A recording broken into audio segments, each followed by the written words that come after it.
Keir Starmer is quick to remind voters of the noble work he did as a young human rights lawyer, but isn't really anything to boast about.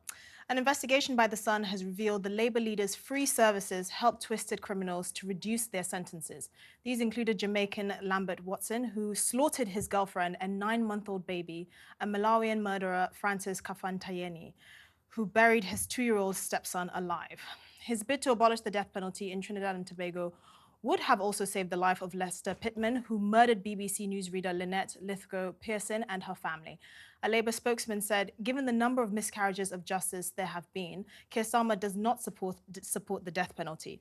Look, I don't have an issue with Keir Starmer's work in this regard because I'm actually also against the death penalty, particularly in these regions where miscarriages of justice are more common. That's fine. But I do find it curious, this transformation from this ruthless lawyer to this noble, almost meek character that he's transformed himself into. I mean, this is someone who was petitioning the ECHR to have a banned Islamist group in Germany to exist, to continue operating and spreading hateful propaganda because apparently their human rights had been breached. And now we go from that to, in the space of basically 2 years, he's now the successor to Tony Blair. He is this sort of centrist, pro-business, pro-meritocracy character, even though he cannot define what a woman is because he's scared members of his own party would crucify him. I find his transformation incredible because actually at this point, we don't know where he stands on anything. We could have an election in the next 7 to 8 months and anything that will come out of his mouth would be dubious because this is someone who was the right-hand man of Jeremy Corbyn. I don't believe that you suddenly go from that to being this kind of middle-of-the-road, almost Tory-like character from 2008.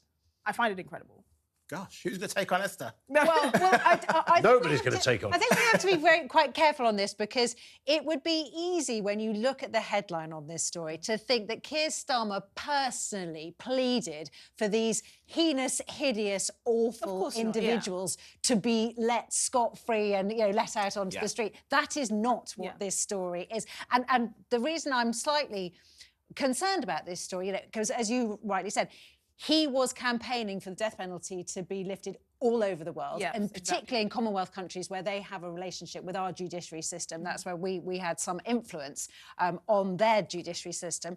And so he would see it as a great victory if some of these countries stopped using the death penalty. That is what the story is. But, you could think, oh, Keir Starmer is very, very pro-child murderers. Yeah. If you read this story wrong. And and one of the things that also concerns me is that the Conservative Party have been making no secret of the fact that they, in the election, are going to try to weaponise Keir Starmer's background,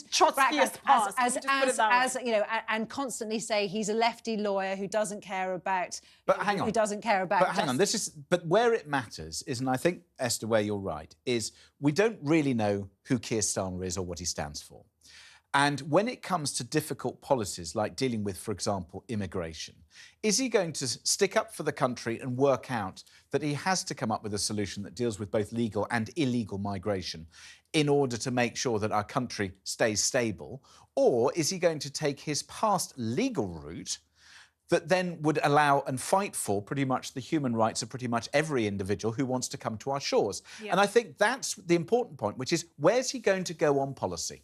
Yeah, but this is about him defending baby killers and axe murderers, and that's not what he's done here. There's no defence barrister in this country that has not had to defend someone who's committed a heinous crime. Yeah. And I agree with him, actually. What we've got here is, I think, the Tory party feeding out stories negatively about a man who is almost certainly going to be the next leader of this country. I think they're raising awareness to the kind of person that we're electing. And the point is, we don't actually know who we're electing. That's the point. I actually agree with Keir Starmer's work because, like I said, I don't agree with the death penalty. However, if his political past is any inclination, he's not actually, he's effectively, he's putting on a mask right now to try and seem more electable. That's why he's going down this Blairite route. That's why he's trying to seem... But then you know who he is. No, we don't know who he is. Wait, you do, because Keir Starmer is a flip-flopper. He's a man who will say whatever he has to say to this group and to that group to get into power. That's what he is. Well, but we know it. We know it. But what the problem is here is this country wants us to have a leader of the Labour Party who is completely to the left and socialist and will fight against every law that the Tories have put in. That is not what we've got. We know, yes, but you're right. We know he's a flip-flopper. He will do whatever needs to be done to win. Can I just add a very minor point to all of this? No. Despite somebody who is seen as being on the centre-right of things, I love a lefty lawyer. I absolutely adore lefty lawyers. And the reason I do is because it reminds me I live in a democracy. It's not North Korea. We're meant to have people with alternative views. We're meant to have people with views we disagree with, that we can argue with, we can legislate or attempt to legislate and come to a harmonised agreement of some sort. You know, we're not North Korea. Whether they're lefties, whether they're Keir Starmer doesn't know what the heck he is. He doesn't know what day it is half the time. But, you know, the fact that he's had opinions that I might disagree with is no bad thing. Yeah, well said. There you go. Thank you very much.